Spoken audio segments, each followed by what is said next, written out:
Hey, what's up everyone? My name is Nigel Bajos, and today I kind of just wanted to talk to you guys about a question that I've gotten a couple of times, and that is whether or not you need a log profile in your camera or a flat picture profile.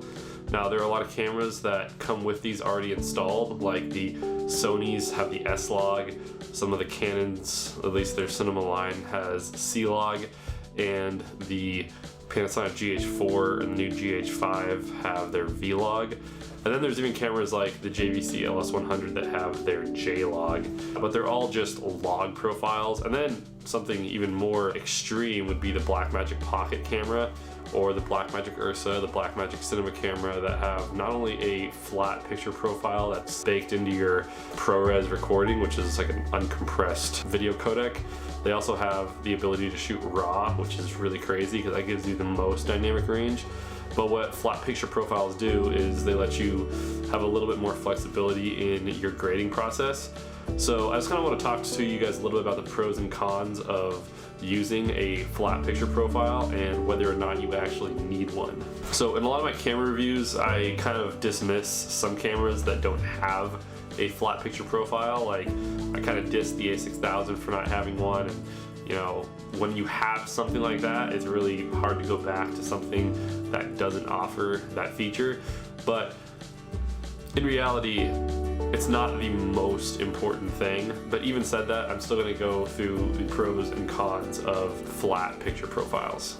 So obviously the biggest pro of having a flat picture profile is that it gives you a really wide dynamic range. So you can take back detail from the highlights and the shadows, and it just gives you a lot more flexibility in post. Another really cool thing about, you know, shooting log is that there are a lot of custom LUTs that are made for, you know, S-Log and C-Log and V-Log that other people have made. So if you really like the style of somebody else's color grading and they offer LUTs, which stands for lookup tables, you can actually buy their LUTs and apply it to your footage.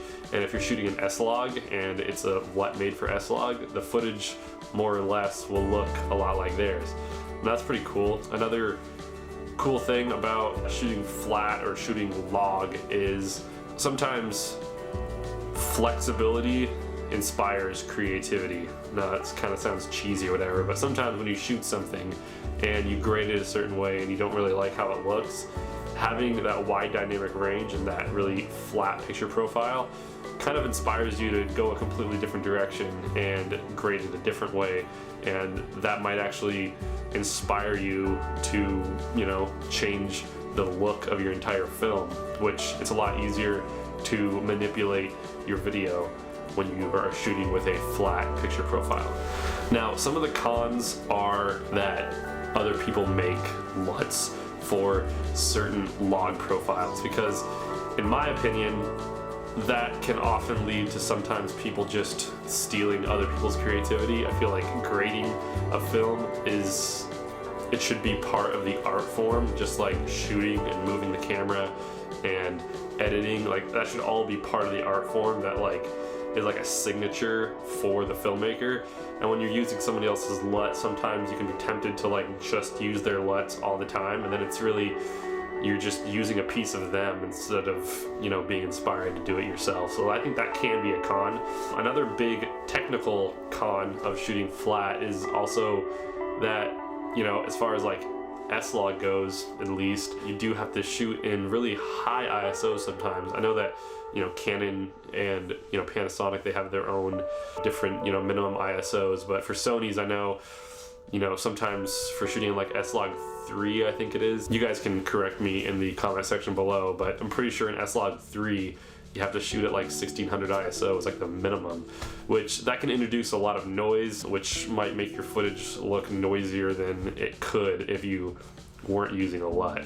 So that's another like technical con of using flat picture profiles or, you know, shooting log. Another con for using the S-Log or a C-Log or V-Log or any just like flat picture profile is that for beginners, it's kind of hard to figure out how to grade them. When I first got the Blackmagic Pocket Cinema camera, that took me forever to figure out how to pull back the blacks and get my highlights under control and grade it even to bring it back to where it's looking normal. So sometimes having such a flat picture profile can actually cripple you if you don't know how to grade it. I still don't use, DaVinci Resolve or anything like that. I'm still just in Premiere and After Effects.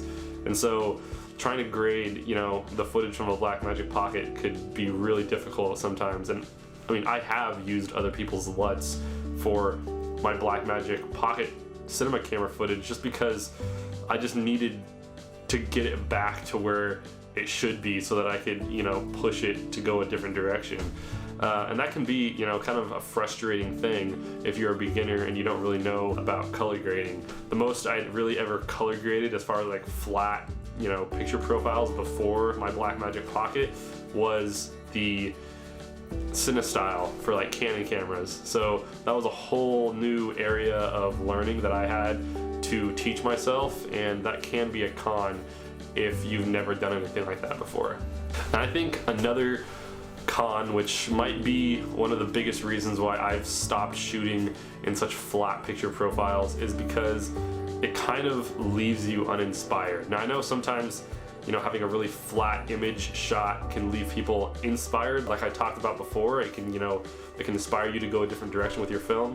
What I've found is that it actually makes me not want to put a new film together because I just can't get that footage to look the way I want it to look, no matter how much grading goes into it. And when I just look at the footage inside of my folders on my hard drive, they just look bland and dull, and it doesn't really make me want to like use that footage.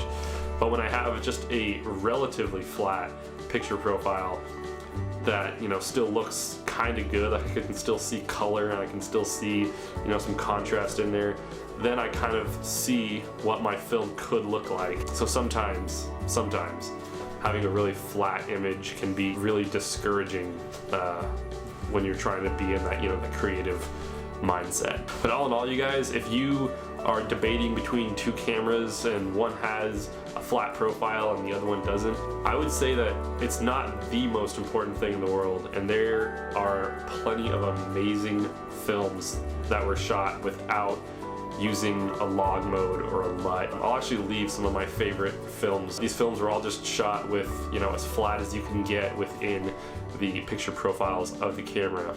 And I think that's just a testament to like, that is a nice thing to have, but really what makes a good film is not making the colors or the contrast look unnatural, trying to bring them back to where they are naturally and then push them just a little bit towards the feel that you're going for. So yeah, they're great to have, but they can be abused really, really easily. What I think is much more important to look for in a camera, besides just whether it shoots a log or not, is whether it has good audio options, or whether it has a good lens selection or a adaptable lens mount, or just, most of all, a really sharp, detailed image.